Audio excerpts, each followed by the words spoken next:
दिल्ली में नई सरकार का गठन होने के बाद पहला विधानसभा सत्र आज से शुरू होने जा रहा है। आज सुबह 11 बजे से सदन की कार्रवाई शुरू हो जाएगी और उससे पहले उपराज्यपाल विनय कुमार सक्सेना सीएम की मौजूदगी में प्रोटेम स्पीकर अरविंदर सिंह लवली को राजनिवास पर शपथ दिलाएंगे। इसके बाद लवली सभी 70 नवनिर्वाचित विधायकों को शपथ दिलाएंगे। इसी सत्र में फिर स्पीकर और डिप्टी स्पीकर का चुनाव हो जाएगा। रोहिणी से भाजपा के विधायक विजेंद्र गुप्ता, उनका स्पीकर बनना तय है। विधानसभा के विशेष सत्र से पहले दिल्ली की सीएम रेखा गुप्ता दिल्ली के झंडेवालान मंदिर पहुंची और यहां पहुंचकर माता के दरबार में उन्होंने पूजा अर्चना की। उसकी तस्वीर भी आपके सामने। तो सत्र शुरू होने से पहले रविवार को सीएम रेखा गुप्ता ने कहा है कि विधानसभा में इसी सत्र में सीएजी की सभी 14 पेंडिंग रिपोर्ट्स पेश की जाएंगी।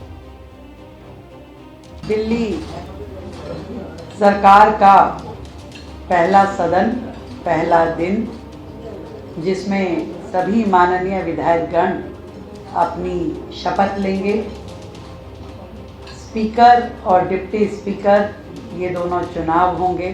3 दिन का ये सत्र, इसमें वो सारी काम जो दिल्ली की जनता के लिए होने हैं वहाँ से शुरुआत होगी। पहले ही सदन में सीएजी की रिपोर्ट हम सदन के पटल पे रखेंगे। जनता की गाढ़ी खून पसीने की कमाई, जिसका पिछली सरकारों ने दुरुपयोग किया, एक एक रुपए का हिसाब जनता को देना होगा। तो दिल्ली की मुख्यमंत्री साफ कर रही हैं कि पिछली सरकार को एक एक रुपए का हिसाब देना होगा। और दूसरी तरफ आम आदमी पार्टी के दिल्ली के संयोजक हैं गोपाल राय, वो कह रहे हैं विपक्ष के सभी विधायक बीजेपी के वादों को पूरा कराने के लिए एकजुट होकर काम करेंगे। सुनिए। जैसे हम सत्ता पक्ष में थे और विपक्ष की भूमिका निर्वहन की तैयारी कर रहे हैं, मुझे लगता है कि भारतीय जनता पार्टी के नेताओं को भी अब सरकार बन गई है, उनकी काम की बात सोचें। ये जेल भेजना, एफआईआर करना, ये तो काम 2 साल से करते ही हैं। वो तो काम सीबीआई और ईडी करती रहती है। वही काम करने के लिए सरकार बनाने की क्या जरूरत? सरकार लोगों ने काम करने के लिए बनाई है। काम से हम भागने देंगे। भारतीय जनता पार्टी के वादे को जुमला नहीं बदलने देंगे, हम जुमला में नहीं बदलने देंगे। सीधे आपको लेकर चलेंगे। हमारे साथ हमारे 2 सहयोगी इस वक्त मौजूद हैं। दिल्ली से दीपक रावत हमारे साथ जुड़ गए और साथ ही हमारे सहयोगी बलराम पांडे भी इस वक्त हमारे साथ मौजूद हैं। पहले बलराम का रुख करते हैं और जानते हैं बलराम से कि आज से विशेष सत्र दिल्ली विधानसभा का, नवनिर्वाचित विधायक शपथ लेंगे। बताइए जरा किस तरीके से शुरुआत ही, आगाज ही हंगामेदार होने के आसार जताए जा रहे हैं बलराम?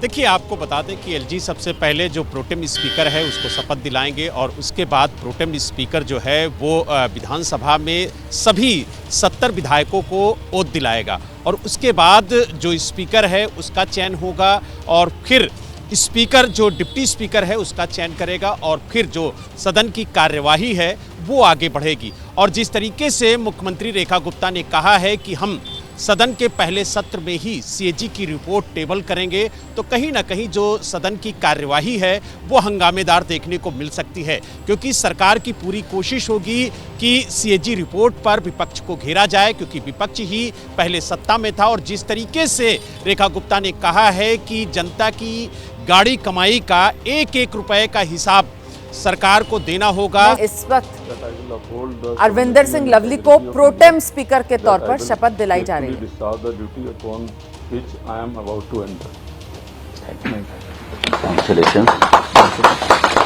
एलजी विकी सक्सेना ने अरविंदर सिंह लवली को प्रोटेम स्पीकर के तौर पर शपथ दिला दी है। देखिए, प्रक्रिया का हिस्सा होता है। प्रोटेम स्पीकर जो बनता है विधानसभा में, फिर वो नवनिर्वाचित विधायकों को शपथ दिलाता है। बतौर विधायक यहाँ पर जो दिल्ली विधानसभा में 70 विधायक चुनकर आए हैं, उन सबका शपथ का कार्यक्रम आज विधानसभा में होगा। ये राजनिवास से सीधी तस्वीरें आपके सामने।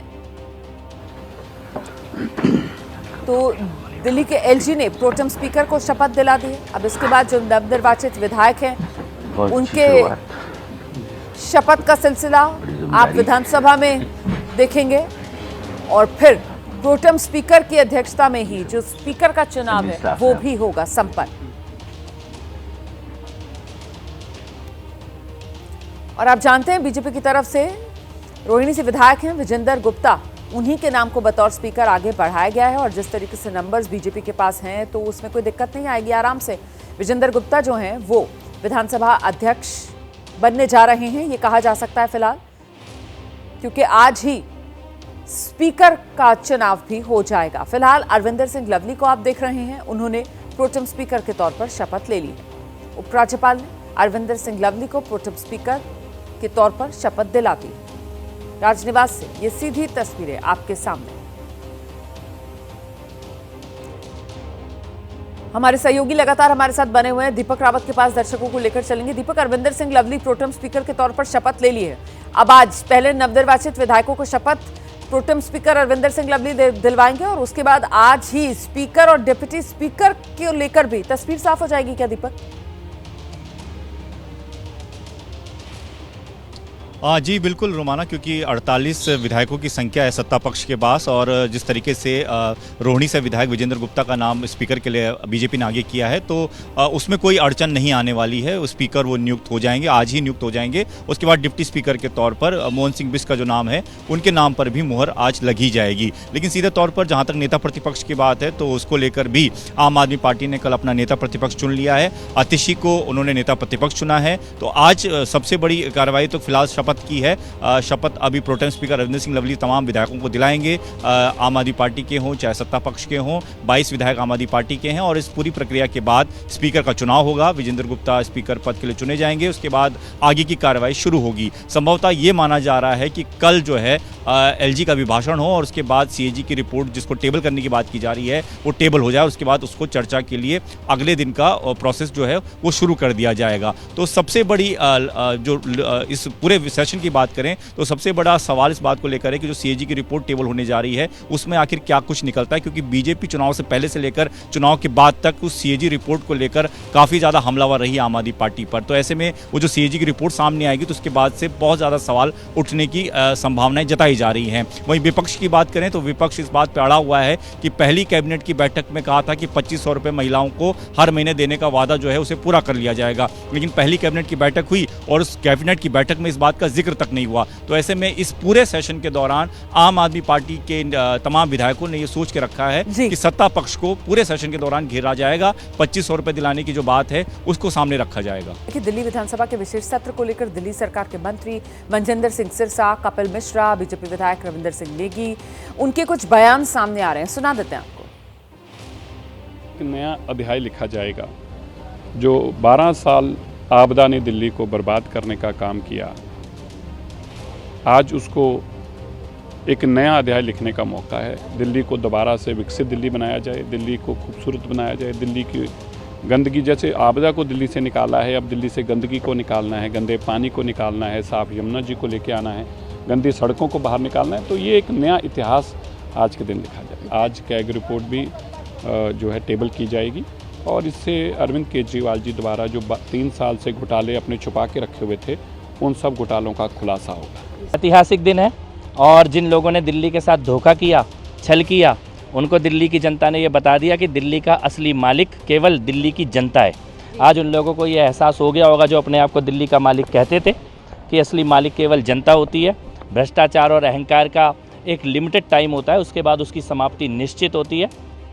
इस बार बहुत काम करने की ज़रूरत है दिल्ली में। 12 साल से दिल्ली में जो आपदा सरकार थी उसने दिल्ली का बेहाल किया था। मुझे लगता है खूब काम करेंगे। अब डबल इंजन की सरकार बन गई, आरोप प्रत्यारोप की राजनीति खत्म हो चुकी है और मुझे लगता है दिल्ली का विकास होगा। जो दिल्ली में माँ यमुना को जो हमने कहा है यमुना को साफ करेंगे। जो हमने कहा है कि सीवरेज की जो लाइनें हैं वो लाइनें चेंज होंगी। हमने कहा स्कूलों में शिक्षा का स्तर बदलेगा, अस्पतालों में ट्रीटमेंट अच्छा होगा। मतलब ऐसे कई मुद्दे हैं जो दिल्ली में भौतिक चीज़ें हैं जो लोगों को आराम देती हैं, उन चीज़ों में हम काम करें। तो दिल्ली में विधानसभा का सत्र आज से शुरू होने वाला है, लेकिन दिल्ली के इस दंगल की शुरुआत कल से हो गई थी जब महिला सम्मान राशि को लेकर दिल्ली की मुख्यमंत्री रेखा गुप्ता और दिल्ली की पूर्व मुख्यमंत्री आतिशी के बीच पहली टक्कर देखने को मिली। ये दिल्ली की जनता के लिए एक रेगुलर फीचर है, एक रेगुलर काम है बहनों के लिए और इसकी बहुत ही डिटेल्ड प्लानिंग के साथ में इसे हम जनता के बीच में लाएंगे, निश्चित लाएंगे 1000% लेंगे। जो स्थिति सरकार ने हमारे सामने छोड़ी है। जब हम अधिकारियों के साथ बैठ कर के आज की सरकार का फाइनेंशियल स्टेटस देखते हैं तो सारे के सारे सरकारी खजाने खाली दिखाई देते हैं। जो वादे उन्होंने दिल्ली वालों को किए उनको ना पूरा करने के कोई ना कोई बहाने जरूर बनाएंगे। नए मुख्यमंत्री की शपथ होने से पहले मैंने दिल्ली के सामने और पूरे देश के सामने दिल्ली के सरकारी खजाने के आंकड़े रख दिए थे। आम आदमी पार्टी ने अपने 10 साल के शासन के बाद एक इकोनॉमिक ग्रोथ और फिस्कली strong government Bharatiya Janata party को हैंडओवर करी। दिल्ली की जनता ने आप पर बहुत भरोसा करके आपको जनादेश दिया है। आप कृपया बहाने ना बनाएं। जो दिल्ली के लोगों ने आप पर भरोसा किया है उन वादों को आप पूरा करें। सीधे आपको दीपक रावत के पास लेकर चलेंगे। दीपक, महिला सम्मान निधि, इसको लेकर आम आदमी पार्टी की अगर सरकार को घेरने की तैयारी है तो वहीं दूसरी तरफ सरकार की तरफ से भी इस मुद्दे पर आम आदमी पार्टी की घेराबंदी की तैयारी बड़ी है कि साहब खजाने खाली करके चली गई आम आदमी पार्टी। दीपक जी बिल्कुल रोमाना, पहले ही आतिशी ने कहा था कि आम आदमी पार्टी जो सरकार चल रही थी वो हमेशा सरप्लस के बजट में चली है। सीएजी की तमाम रिपोर्ट से कहती हैं, लेकिन हालांकि इस बार की सीएजी की रिपोर्ट टेबल नहीं की गई तो उसको लेकर कोई जिक्र कोई नहीं करता है। लेकिन सीधे तौर पर बीजेपी की तरफ से भी ये लगातार कहा गया कि घाटे में सरकार चल रही है, काफ़ी बड़ा घाटा इस वक्त दिल्ली सरकार के खजाने में है, जिसको लेकर आतिशी ने कल प्रेस कॉन्फ्रेंस के जरिए कहा कि ये तो हम पहले से ही कह रहे थे कि जब बीजेपी की सरकार सत्ता में होगी और जब काम करना होगा, लोगों को जो मुफ्त वादे किए वो देना होगा, तो उसमें ये कहा जाएगा कि सरकार घाटे में है, उनको नहीं दिया जा सकता। यानी कि दोनों ही अपनी अपनी तरफ से इस पर खेल रहे हैं। कोशिश आतिशी की ये होगी नेता प्रतिपक्ष के तौर पर कि उन तमाम वादों को जो बीजेपी ने किए, खासतौर पर महिलाओं वाला वादा, वो इसलिए क्योंकि तीनों पार्टियों ने, चाहे कांग्रेस हो, बीजेपी हो, आम आदमी पार्टी हो, तीनों ने महिलाओं से जुड़ा बड़ा वादा किया था और सभी ने वादा किया था कि आते ही सबसे पहले महिलाओं के खाते में पैसा देना शुरू कर देंगे। तो यही वजह है कि आम आदमी पार्टी को लगता है कि यही एक बड़ा मुद्दा है जिसमें बीजेपी को घेरा जा सकता है। यही वजह है कि पहले ही सत्र के दौरान तमाम आम आदमी पार्टी के विधायक इस बात को लेकर तैयार हैं कि सत्ता पक्ष को इस मुद्दे पर घेरा जा सके। बहुत शुक्रिया दीपक रावत आपका इस तमाम जानकारी के लिए। और देखिए, बीजेपी ने तो आम आदमी पार्टी से भी आगे बढ़कर, क्योंकि आम आदमी पार्टी नरेंद्र मोदी जी ने दिल्ली वालों को वादा किया था, गारंटी दी थी कि पहली कैबिनेट के मीटिंग में 2,500 रुपये प्रति माह हर महिला को देने की स्कीम पास होगी। वो अभी तक नहीं हुई। 8 मार्च तक पहली किश्त का वादा था, तो 2,500 रुपये दिल्ली की हर महिला को मिले। इस बात को भी हम बुलंदी से विधानसभा में उठाएंगे। इसकी तरह से सीएम ने एलिगेशंस लगाए हैं आप लोगों के ऊपर की फंड्स को लेकर, तो इस पर आपका क्या कहना है? मैंने भारतीय जनता पार्टी की सरकार की शपथ ग्रहण से पहले ही ये भविष्यवाणी करी थी कि भारतीय जनता पार्टी की सरकार कोई ना कोई बहाने ज़रूर बनाएगी काम ना करने के, अपने वादे ना पूरे करने के। जब अरविंद केजरीवाल जी दिल्ली के मुख्यमंत्री बने थे तब 30,000 करोड़ का दिल्ली का बजट था, लेकिन तब भी अरविंद केजरीवाल जी ने मुनाफे की सरकार चलाई। फ्री बिजली दी, फ्री पानी दिया, अच्छे स्कूल दिए, अच्छे अस्पताल दिए, फ्री बस यात्रा दी, फ्री तीर्थ यात्रा दी। आज 77,000 करोड़ का बजट भारतीय जनता पार्टी को हम अपने 10 साल की सरकार के बाद देकर जा रहे हैं और वो कह रहे हैं खजाने खाली हैं। तो ये बिल्कुल साफ है, कमी पैसे की नहीं है, कमी नीयत की है। आतिशी को आप सुन रहे थे, जिनकी तरफ से कहा जा रहा है कि देखिए, कमी पैसे की नहीं है, कमी नीयत की है। और बीजेपी ने चुनाव में वादा किया था पहली कैबिनेट में ही महिलाओं के लिए 2,500 रुपए देने की योजना, उस पर मोहर लगेगी, लेकिन वो अब तक हुआ नहीं। और इसी को लेकर आम आदमी पार्टी ने तैयारी पूरी की है बीजेपी सरकार की घेराबंदी की। आज से शुरू होने जा रहा है विधानसभा सत्र और इसकी अहम बातें जरा जान लीजिए। बीजेपी 25 फरवरी को कैग रिपोर्ट पेश करने वाली है सदन में, ये बड़ी जानकारी सामने आ रही है। और इसी रिपोर्ट में दावा किया जा रहा है कि इस कैग रिपोर्ट के जरिए पहले की जो आम आदमी पार्टी सरकार है उसके काले कारनामों का पर्दाफाश करने की तैयारी में है बीजेपी। वहीं आम आदमी पार्टी की तरफ से आरोप लगाया गया है कि ये रिपोर्ट ही फर्जी है, जो बीजेपी सिर्फ सियासी तौर पर एक हथियार के तौर पर आम आदमी पार्टी के खिलाफ इस्तेमाल कर रही है। कैग की रिपोर्ट को बहुत पहले टेबल हो जाना चाहिए था। किसी भी सरकार की जिम्मेवारी होती है कि कैग की रिपोर्ट को टाइमली टेबल करे। और सबसे कमाल की बात है कि जो सरकार कैग की रिपोर्ट लहराते हुए जो नेता सत्ता में आए कि शीला दीक्षित जी के खिलाफ कैग की रिपोर्ट है, इस रिपोर्ट के आधार पर उन्हें जेल भेजा जाएगा, आज उन्होंने कैग की रिपोर्ट को ऐसा बना दिया कि टेबल भी नहीं किया। तो बिल्कुल टेबल होंगी कैग की रिपोर्ट, जो भी फैक्ट्स हैं वो जनता के सामने आएंगे। हर सदन में सीएजी की रिपोर्ट आती है। सीएजी की रिपोर्ट जो थी वो विधानसभा में हमारी सरकार ने पहले ही भेज दिया था और अब सदन उसके बाद हो रहा है, चुनाव के बाद, तो रिपोर्ट आनी चाहिए सदन। और देखिए, बीजेपी के विधायकों का अब सदन पहुंचने का सिलसिला भी शुरू हो रहा है। क्या कह रहे हैं रोहिणी से बीजेपी के विधायक विजेंद्र गुप्ता, सुन लेते हैं। मर्यादाओं से चलेगा, परंपराओं से चलेगा, लेकिन जो परंपराएं पिछले दिनों देखी गई वो एक प्रकार से मैं कहूँगा कि सदन के एक इतिहास पर एक बदनुमा दाग के रूप में स्थापित हुआ। ऐसी सदन की कार्रवाई जो आम आदमी पार्टी के शासनकाल में हुई वो भी एक बैड एग्जाम्पल है। सदन को पंगु बनाया रखा गया, राजनीतिक प्रपंच का एक मंच बनाया गया, जनता के मुद्दों के अलावा हर मुद्दे पर वहाँ बात करने की कोशिश की गई, विपक्ष का गला घोटा गया, मार्शलों का भरपूर इस्तेमाल किया गया। मुझे लगता है कि अब ये परिपाटियाँ जो प्रारंभ की गई थी उनको पूरी तरह से उनको त्यागने का ये समय है। फिर से एक बार इसके गौरव को स्थापित करने की ज़रूरत है। कल 12 बजे सीएजी की रिपोर्ट सदन के पटल पर रखी जाएगी और ये पिछले 5 वर्ष में एक भी सीएजी की रिपोर्ट सदन के पटल पर नहीं आई है। ये बहुत ही दुख की बात है। आज भी जिस तरह से बयानबाजी कर रहे हैं विपक्ष के हमारे साथी, मैं उनको कहना चाहता हूं कि संवैधानिक व्यवस्थाओं से छेड़खानी करना बंद करें। संविधान का उल्लंघन करना, मुखौल उड़ाना, संविधान की धज्जियां उड़ाने की जो राजनीति का एक स्वरूप बनाया गया कि संविधान की धज्जियां उड़ाऊं। तो विजेंद्र गुप्ता को आप सुन रहे थे, जिनकी तरफ से कहा जा रहा है कि सदन जो है वो मर्यादा से चलता है, परंपरा के अनुरूप ही चलेगा। लेकिन पिछली सरकार की घेराबंदी करते हुए कि आम आदमी पार्टी ने इसका बिल्कुल लिहाज नहीं किया। बात प्रधानमंत्री नरेंद्र मोदी के आज मैराथन दौरे की। अब से कुछ ही देर बाद प्रधानमंत्री नरेंद्र मोदी भोपाल में होंगे, इन्वेस्टर्स समिट का उद्घाटन करेंगे।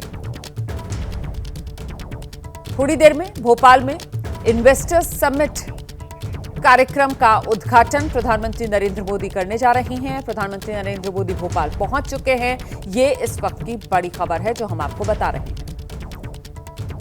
ग्लोबल इन्वेस्टर समिट की शुरुआत हो रही है मध्य प्रदेश की राजधानी भोपाल में और उसी के उद्घाटन के लिए प्रधानमंत्री नरेंद्र मोदी भोपाल पहुंच चुके हैं। इसी कार्यक्रम में मध्य प्रदेश के मुख्यमंत्री मोहन यादव इस समय अपनी बात रख रहे हैं, उनका संबोधन चल रहा है, सुनते हैं।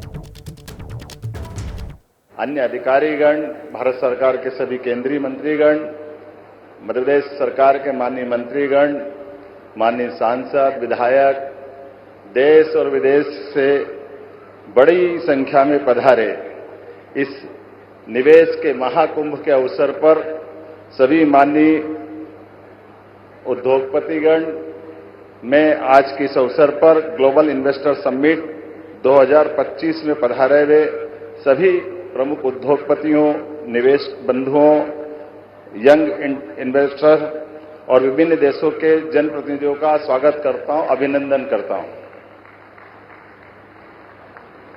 हमारा सौभाग्य विश्व में सर्वाधिक लोकप्रिय और हम सबको गौरवान्वित करने वाले यशस्वी प्रधानमंत्री माननीय श्रीमान नरेंद्र मोदी जी की उपस्थिति में मध्य प्रदेश आज इस ऐतिहासिक आयोजन का साक्षी बनने जा रहा है। ये हम सबका सौभाग्य है। इसका महत्व और इस नाते से भी बढ़ जाता है, ये यशस्वी प्रधानमंत्री की उपस्थिति आज भोपाल में एक नया रिकॉर्ड भी बना रही है।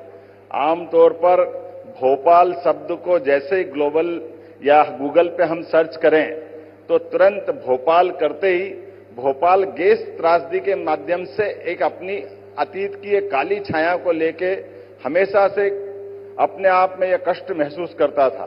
लेकिन आज माननीय यशस्वी प्रधानमंत्री की मौजूदगी के बाद अब भोपाल हमारी ग्लोबल रूप से एक अलग पहचान बनाने जा रहा है। मेरी अपनी ओर से बहुत बहुत बधाई, बहुत शुभकामना।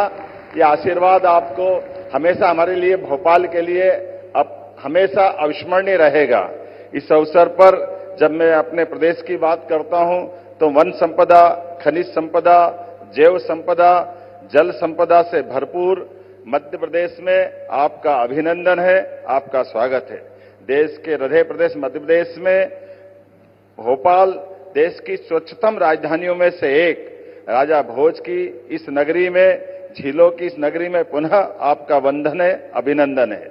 यशस्वी प्रधानमंत्री श्रीमान नरेंद्र मोदी जी के नेतृत्व में और उनके मार्गदर्शन में मध्य प्रदेश सरकार सतत विकास और औद्योगिक निवेश की दिशा में लगातार अपनी निर्बाध गति से आगे बढ़ने के संकल्प को धारण करके गठन के साथ लगातार आगे बढ़ रही है। आज जब हो रही ग्लोबल इन्वेस्टर समिट तो इसकी थीम ही अपने आप में उत्साहवर्धक है। अनंत संभावनाएं जो मध्य प्रदेश में उद्योग और निवेश की असीम संभावनाओं को दर्शाती है। अनंत संभावनाएं केवल एक विचार नहीं बल्कि मध्य प्रदेश के प्रत्येक क्षेत्र में अवसरों की व्यापकता को दर्शाने वाला दृष्टिकोण है।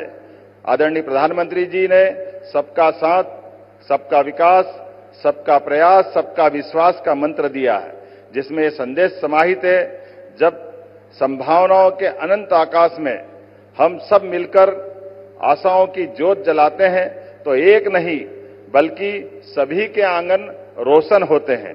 और यही हमारी सनातन संस्कृति की गौरवशाली विरासत भी है। माननीय प्रधानमंत्री जी के नेतृत्व में भारत को 2047 तक विकसित भारत बनाने का संकल्प भारतवासियों ने लिया है।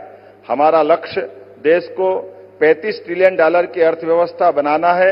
ऐसे में विकसित भारत के इस लक्ष्य को प्राप्त करने के लिए विकसित मध्य प्रदेश समस्त प्रदेशवासियों के साथ अपना महत्वपूर्ण योगदान करने के लिए प्रतिबद्ध है। इसी अनुक्रम में हमने आगामी 5 वर्ष में राज्य की अर्थव्यवस्था को दोगुना करने का लक्ष्य निश्चित किया है, जिसको आपके आशीर्वाद से लगातार हम गतिशील हैं। प्रयागराज महाकुंभ के समापन में अब महज 3 दिन का वक्त बाकी रह गया है। 26 फरवरी को महाशिवरात्रि के मौके पर महाकुंभ का अंतिम स्नान और ऐसे में श्रद्धालुओं का प्रयागराज पहुंचने का सिलसिला जोर शोर से जारी है। महाकुंभ का 43वां दिन आज और श्रद्धालुओं में जबरदस्त उत्साह देखने को मिल रहा है। आज भी सुबह 8 बजे तक का जो आंकड़ा सामने आ रहा है, 35 लाख से ज्यादा श्रद्धालु अब तक आस्था की डुबकी लगा चुके हैं और महाकुंभ में कुल 62 करोड़ से ज्यादा श्रद्धालु अब तक स्नान कर चुके हैं। महाकुंभ में अभी 2 दिन का वक्त और बाकी है और ऐसा अनुमान जताया जा रहा है कि महाकुंभ में 65 करोड़ से ज्यादा लोग आस्था की डुबकी लगा सकते हैं। आपको बता देते हैं, आज भी संगम की रेती की आस्था का ज्वार उमड़ता हुआ दिख रहा है। आज सुबह से ही त्रिवेणी की धारा में डुबकी लगाने के लिए लाखों श्रद्धालुओं का सैलाब महाकुंभ में दिखाई पड़ रहा है। सुबह से ही संगम के तट पर श्रद्धालुओं का स्नान जारी है और आज एक बार फिर विशेष सफाई अभियान भी चलाया जाएगा और इस अभियान के जरिए नया वर्ल्ड रिकॉर्ड बनाया जाएगा। अभी भी श्रद्धालुओं का महाकुंभ आने का सिलसिला जारी है। ऐसे में रेल मंत्री अश्विनी वैष्णव ने रविवार को नई दिल्ली रेलवे स्टेशन पर व्यवस्था का जायजा भी लिया। नई दिल्ली रेलवे स्टेशन पर जो भगदड़ मची थी, उसके बाद से रेलवे की तरफ से कई एहतियाती कदम उठाए जा रहे हैं। आइए सीधे आपको लेकर चलेंगे। हमारे साथ हमारे सहयोगी इस वक्त मौजूद हैं। अंकित गुप्ता हमारे साथ मौजूद हैं प्रयागराज से, साथ ही शिवांक हमारे साथ जुड़ गए हैं, महाकुंभ क्षेत्र से ही हमारे साथ मौजूद हैं। आप देख रहे हैं हमारे साथ मोहम्मद मोइन भी इस समय मौजूद हैं, प्रयागराज से जुड़ गए हैं, और विवेक राय को आप देख रहे हैं, वो भी हमारे साथ मौजूद हैं। सीधे आपको लेकर चलेंगे पहले शिवांक के पास और शिवांक से जानते हैं जहां पर आप मौजूद है वहां की तस्वीर जरा जल्दी से दिखाइए। अभी क्या तस्वीर देखने के लिए मिल रही है वहां पर? जी बिल्कुल रोमाना जी, देखिए कि किस तरह से यहाँ पर श्रद्धालुओं का जो भारी सैलाब है वो लगातार यहाँ पर संगम तट पर लगातार प्रयागराज में उमड़ रहा है। तस्वीरों में अगर हम लोग आपको दिखाएं तो आप देखिए कि किस तरह से भारी संख्या में देश भर से श्रद्धालु पहुँच रहे हैं। आइए बात करते हैं कुछ लोगों से। कहाँ से आए हो आप, थोड़ा सा बताइए। महाराष्ट्र। कैसा रहा अनुभव? बहुत अच्छा रहा। बहुत अच्छा अनुभव रहा। आपका मतलब कैसा अनुभव रहा? कहाँ से आए हो? हम भोपाल से आए हुए हैं, एमपी भोपाल। कैसा अनुभव था? बहुत अच्छा अनुभव था, बहुत अच्छा था। योगी जी का बहुत अच्छा काम है ये। कितने घंटे पैदल चलना पड़ा आप लोगों को? सर 2-3 घंटे। 3 घंटे आइए कुछ और लोगों के साथ, कहाँ से आप लोग? जम्मू कश्मीर से हैं भाई। जम्मू कश्मीर से झंडा बिल्कुल आप लोग लेकर आए? जी जी जी बिल्कुल, ध्वजारोहण लेके आए हैं, साथ में कलश भी लाए थे, वो जल प्रवाह कर दिया है। कैसा रहा अनुभव, कैसा? बहुत अच्छा रहा, जैसा सुना था वैसा तो बिल्कुल नहीं दिखा जी। सुना था कि बहुत भीड़ होगी, लोगों का ऐसे मतलब माहौल नहीं सही है, बट यहाँ पे बहुत अच्छा लगा है। पैदल कितनी देर चलना पड़ा? 2.5 किलोमीटर सिर्फ, बस ज्यादा पता नहीं चला कुछ। आप लोग सर कहाँ से? बस वहीं के एक ही पार्टी है हमारा। आप सभी लोग जम्मू के चला रहे? बिल्कुल, देखिए किस तरीके से यहाँ पर आस्था से शक्ति मिलती हुई और उसी को लेकर यहाँ जो श्रद्धालु पहुंच रहे हैं उन्हें कहीं किसी दिक्कत का एहसास नहीं हो रहा है, कोई अव्यवस्था उन्हें महसूस नहीं हो रही है। और अंकित गुप्ता से जरा जानते हैं, अंकित कहाँ पर आप मौजूद हैं, किस हिस्से में तीर्थराज प्रयागराज में?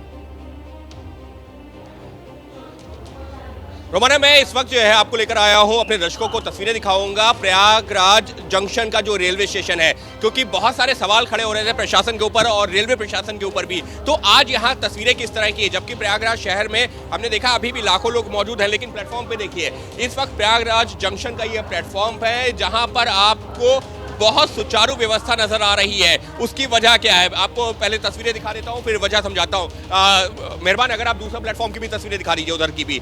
देखिए यहाँ की वजह यह है कि उन्हीं लोगों को प्लेटफॉर्म पर आने की अनुमति दी जा रही है जिनकी ट्रेन छूटने में आधे घंटे का वक्त है।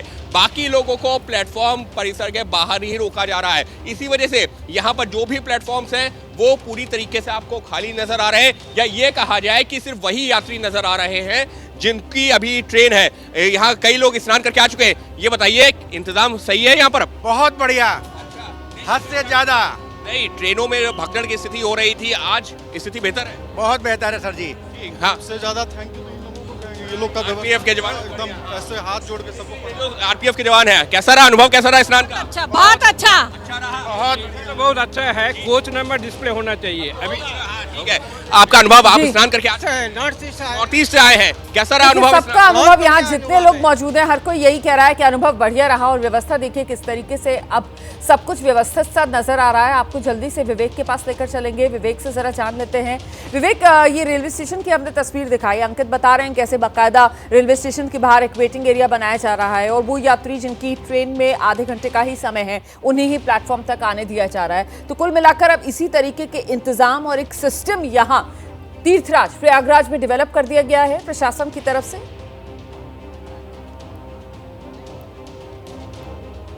जी बिल्कुल, प्रशासन ने पूरी कोशिशें करी हैं, क्योंकि जिस तरीके से 29 तारीख का चाहे यहाँ की कहानी हो या फिर दिल्ली रेलवे स्टेशन पर जो हादसा हुआ उसके बाद प्रशासन ने ये तैयारियां की हैं कि कैसे सामान्य तौर पर लोगों को स्नान करा के वापस भेजा जा सके। उसके लिए जो भी क्राउड मैनेजमेंट प्लान बनाने की कोशिश है वो कहीं ना कहीं अब दिखाई दे रही है कि लोग किस तरीके से सहूलियत से स्नान करके जा रहे हैं। मैं जहाँ मौजूद हूँ उसकी भी तस्वीरें आपको दिखा दूँ। मैं बोट क्लब पर मौजूद हूँ और यही वो जगह है जहाँ से लोग बोट लेकर संगम को स्नान के लिए जा रहे हैं, क्योंकि एक जो श्रद्धालुओं का जो हुजूम पैदल जा रहा है वो तो संगम नोस पर उसको स्नान करना है, पर जिन लोग को संगम के बीचों बीच स्नान करना है वो लोग बोट क्लब आ रहे हैं। और ये हज़ारों की संख्या में आपको बोट्स जो यहाँ पर दिखाई दे रही हैं, इन बोट्स के माध्यम से लोग आगे जाकर और बोट्स के माध्यम से वो संगम तक पहुंचकर स्नान कर रहे हैं। पर आपको बताऊं कि इस महाकुंभ में कई लोगों ने आपदा को अवसर में बदला है और जिस तरीके से चाहे बाइक वाले हों उन्होंने ज़्यादा पैसा लेने की बात हो या बोट्स वाले हों उन्होंने भी जो आमतौर पर 100 से 200 रुपए में आमतौर पर वो लोग यहाँ से संगम पहुँचाते हैं, पर आज की तारीख में 2000 से 2500 रुपये सामान्य हो गया है मांगना और इस तरीके की चीज़ें मांगी जा रही हैं। आप लोग बोट लेने आए लोगों से, आप लोग बोट कैसा रहा कि कितने रुपए मांगे जा रहे हैं? अभी लिया नहीं है। अच्छा, बात करें। चलिए विवेक, मैं लौटूंगी आपके पास। मेरे ख्याल से इसको आपदा में अवसर कहना सही नहीं है, बल्कि ये कहा जाए अगर कि ये एक आस्था का अवसर है और इस आस्था के अवसर में हर कोई कहीं ना कहीं फलता फूलता नजर आ रहा है। क्योंकि देखिए, इस बात को भी आप समझिए कैसे प्रयागराज, तीर्थराज और यहाँ पर जो करोड़ों की संख्या में श्रद्धालु आ रहे हैं उससे पूरी की पूरी जो उत्तर प्रदेश की अर्थव्यवस्था है उसको भी एक जबरदस्त बूस्ट मिलता हुआ नजर आ रहा है। 26 फरवरी को आप जानते हैं कि महाशिवरात्रि है और महाकुंभ में महाशिवरात्रि पर आखिरी स्नान है। ऐसे में संगम नगरी प्रयागराज पहुंचने वाले श्रद्धालुओं की संख्या एक बार फिर से बढ़ेगी। लाखों श्रद्धालु देश के कोने कोने से महाकुंभ में डुबकी लगाने के लिए पहुंच रहे हैं। दूसरी ओर उत्तर प्रदेश के दूसरे धार्मिक स्थलों से भी ऐसी ही तस्वीरें सामने आ रही हैं। भोले की नगरी को आप देख रहे हैं, लाखों की तादाद में श्रद्धालु यहाँ उमड़े हुए हैं बाबा विश्वनाथ के दर्शन करने के लिए, गंगा में स्नान करने के लिए। और प्रभु श्री राम के दर्शन करने के लिए अयोध्या में भी श्रद्धालुओं की भारी भीड़ नजर आ रही है। एक बार फिर से आपको ग्राउंड पर लेकर चलेंगे, हमारे तमाम सहयोगी हमारे साथ बने हुए। निशांत का रुख करते हैं और जरा निशांत से जानते हैं, निशांत, न सिर्फ तीर्थराज प्रयागराज बल्कि जो अन्य आस्था की नगरियां हैं उत्तर प्रदेश, और उसमें ये जो एक तरीके से त्रिकोण ट्रायंगल बनता है जिसमें प्रयागराज से लेकर वाराणसी और अयोध्या, कमोबेश हर तरफ ये आस्था का सैलाब यूं ही उमड़ा हुआ नजर आता है। निशांत, बिल्कुल रोमाना जी, महाशिवरात्रि वाराणसी का सबसे प्रमुख पर्व है और जब बात हो महाकुंभ की तो कहा जा रहा है कि इस बार महाशिवरात्रि को काशी में महाकुंभ की महाशिवरात्रि मनाई जाएगी। तैयारियों की बात कर ले तो प्रशासन हफ्ते भर से लगा हुआ है कि महाशिवरात्रि को यहाँ पर भव्य रूप में संपन्न किया जाए और इस बार दोहरी जिम्मेदारी है। कहा जा रहा है कि 50 लाख लोग महाशिवरात्रि के दौरान तक काशी पहुंच सकते हैं। सबसे ज्यादा आवागमन प्रयागराज से होगा, महाकुंभ से होगा। कुछ तैयारियों के बारे में भी हम आपको बता दें, उससे पहले हम तस्वीर दिखाएं। ये सीधा काशी विश्वनाथ मंदिर जाने वाला मार्ग है। यहाँ से सभी गाड़ियों को रोक दिया जाएगा और पैदल ही श्रद्धालु जो है वो मंदिर मार्ग की तरफ जाएंगे। काशी विश्वनाथ मंदिर में तकरीबन 32 घंटे से अधिक समय तक अनवरत बाबा विश्वनाथ का दर्शन प्राप्त होगा। इसके अलावा जो प्रयागराज महाकुंभ से आने वाले साधु नगर संत हैं, उनकी विशेष शोभा यात्रा के तहत मंदिर में प्रवेश होती है। उस दौरान आम श्रद्धालुओं के लिए मंदिर में प्रवेश वर्जित रहेगा। साथ ही साथ अतिरिक्त अधिकारियों की भी तैनाती की गई है कि क्राउड मैनेजमेंट हो, ट्रैफिक मैनेजमेंट हो, इसके अलावा मंदिर में किसी भी प्रकार की कोई असुविधा न हो, ये तमाम विषयों का खास ध्यान दिया जाए। बहुत सही आप जानकारियां दे रहे हैं निशांत।